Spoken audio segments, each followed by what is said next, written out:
इस प्रॉब्लम में दिया है कि there is a triangular wedge of mass m2 which can slip on a frictionless inclined plane making angle theta from horizontal, and this wedge is supporting another small block of mass m1. यानी ये wedge एक m1 मास के block को support कर रहा है और supporting surface horizontal है एंड रफ है। ये स्मूथ है, ये रफ है, और इस छोटे से ब्लॉक को एक थ्रेड से बांधा गया है। Thread is parallel to the plane, इसलिए दोनों एंगल थीटा दिखाए गए हैं same. Thread is ideal massless. तो बताना क्या है कि जैसे इसको अलाउ करते हैं गिरने के लिए, as soon as this wedge is allowed to slip it does not move. इसको फ्री करते हैं फिर भी ये मूव नहीं करता। दैट मीन्स ऑब्वियसली यहाँ से जो फ्रिक्शन के थ्रू इसको सपोर्ट मिल रहा है, that is not allowing to move. तो on this information, based on this information we have to find, और बताना क्या है कि m1 और m2 के बीच में यानी इस सरफेस पे कितना स्टैटिक फ्रिक्शन कोफिशिएंट एटलीस्ट होना चाहिए। m1 m2 के बीच में एटलीस्ट कितना फ्रिक्शन कोफिशिएंट होना चाहिए, that we have to find. तो should try and take hardly 2 minutes and then see the answer and solution also. और इसका आंसर है B।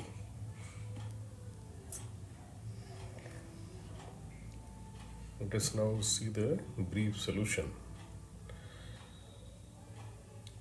सॉल्यूशन में इस हमें देखना चाहिए कि यहाँ स्टैटिक फ्रिक्शन कोफिशिएंट तब मिल पाएगा जब यहाँ कितना फ्रिक्शन लग रहा है स्टैटिक नेचर का, और यहाँ पे नॉर्मल रिएक्शन जो प्रेस करने वाला फोर्स है वो दोनों पता लग जाए। बिकॉज वी नो दैट किसी भी सरफेस पर जो नॉर्मल रिएक्शन होता है और वहाँ जो फ्रिक्शन डेवलप हो स्टैटिक नेचर का, तो F की जो मैक्सिमम लिमिट होती है that is mu into static friction coefficient into n। The static friction coefficient should be at least friction जो वहाँ पे चाहिए हमें डिवाइडेड बाई n। इसको फिर समझें कि जो फ्रिक्शन मैक्सिमम स्टैटिक नेचर का डेवलप हो सकता है that is mu s into n। तो जो डेवलप हो सकता है वो जितना रिक्वायरमेंट है वो मान लो f है, रिक्वायरमेंट जो होनी चाहिए वो मैक्सिमम से कम होनी चाहिए, बराबर हो। तो और वैसे वर्षा कि मैक्सिमम फ्रिक्शन जो डेवलप हो सकता है दैट शुड बी ग्रेटर और इक्वल टू रिक्वायर्ड वैल्यू। ये है रिक्वायर्ड वैल्यू, तो इसकी जगह लिख देंगे mu s N. That means mu s N should be greater और इक्वल टू एफ। तो म्यूएस शुड बी ग्रेटर और equal to F by N. तो लीस्ट वैल्यू हो गई एफ बाई एन। तो हमें यहाँ फ्रिक्शन कितना चाहिए वो निकाल लेना है, और यहाँ प्रेस करने वाला फोर्स यानी नॉर्मल फोर्स, ये सरफेस एक दूसरे को जिस नॉर्मल फोर्स से प्रेस कर रहे हैं n, उसकी वैल्यू निकाल लेनी है। तो इसमें हम इस बात का एडवांटेज लें कि पूरा सिस्टम इक्विलिब्रियम में है। तो इसमें सबसे पहले जो हमें मिल जाएगा इजली वो इस थ्रेड का टेंशन मिल जाएगा, क्योंकि ये जो टेंशन है वो इस पूरे के उस वेट कंपोनेंट को बैलेंस कर रहा है जो इसको गिराने के लिए रिस्पॉन्सिबल है।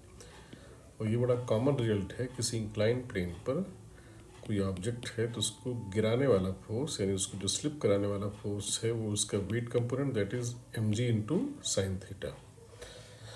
तो यहाँ चूँकि दोनों ही नहीं गिर रहे हैं तो इनका जो टोटल वेट कंपोनेंट है एक सिंगल ब्लॉक की तरह ट्रीट करें।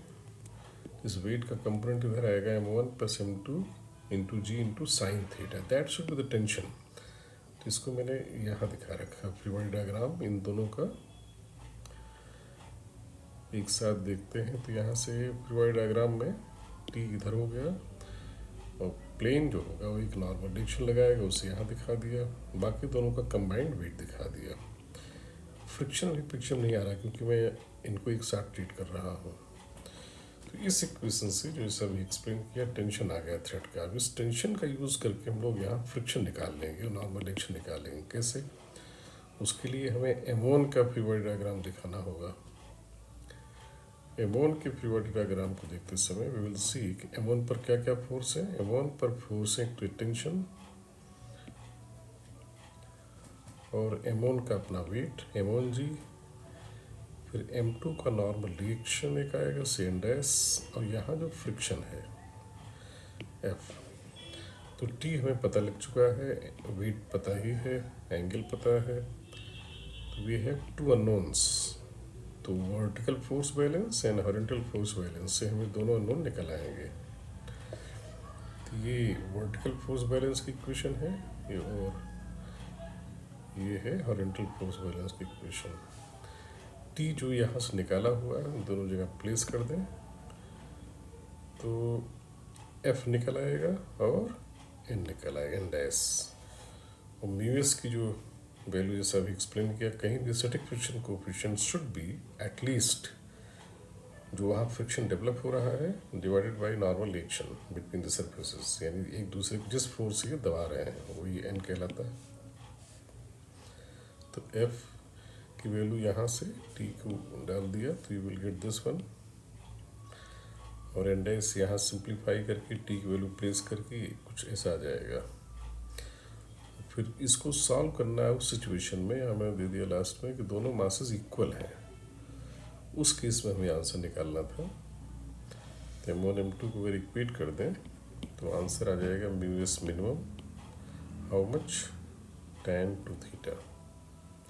तो इसमें जो की पॉइंट है कि सबसे पहले इसमें टेंशन निकल आएगा पूरी बॉडी को एक साथ ट्रीट करके, अलग अलग भी कर सकते हैं। फिर हमें इनमें आपस के रिएक्शन को लेते समय M2 का फ्री बॉडी डायग्राम लेना पड़ेगा, फिर ये एंडेस यहाँ भी दिखाना होगा। तो one step will be more, but अगर इसको एक साथ हम ट्रीट कर लें तो हमें टी डायरेक्टली निकल आएगा। उसके बाद फिर M1 का फ्री बॉडी डायग्राम हैंडल कर दें। वी विल कंसीडर इसका वर्टिकल फोर्स बैलेंस है हॉरिजॉन्टल फोर्स बैलेंस, वहाँ से इसका फ्रिक्शन और नॉर्मल रिएक्शन की वैल्यू आ जाएगी। एंड फाइनली M1 M2 को इक्वेट कर दें तो ये आंसर आ जाएगा। म्यू की डिफिनीशन ये हमें पता होनी चाहिए, दैट्स ऑल। ये भी जी एडवांस लैग प्रॉब्लम है, नॉट मेंस लेवल।